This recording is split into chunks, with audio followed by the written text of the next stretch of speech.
মেটুলি আর হচ্ছে এটা কি বলছে আলু বেগুন চিংড়ি মাছের চচ্চড়ি, এটা হবে টমেটো দিয়ে চিকেন কষা, এইসব কাটিং চলছে। একটা অনুষ্ঠান হয়েছিল, অনুষ্ঠানের শেষে পরের দিনে রান্নার আয়োজন চলছে। আর তুই কি করছিস? এটা ভিডিও বানাচ্ছিস? হ্যাঁ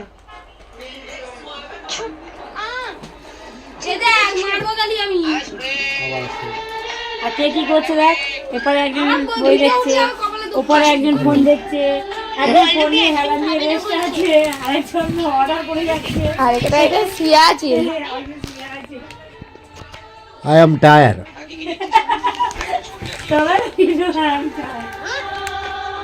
এই তো কদিন আগে ফ্রাইড রাইস করে খাওয়ানো, তাহলে ফ্রাইড রাইস করে যাচ্ছে। এ বাবা কেসা না শীত করতে হবে।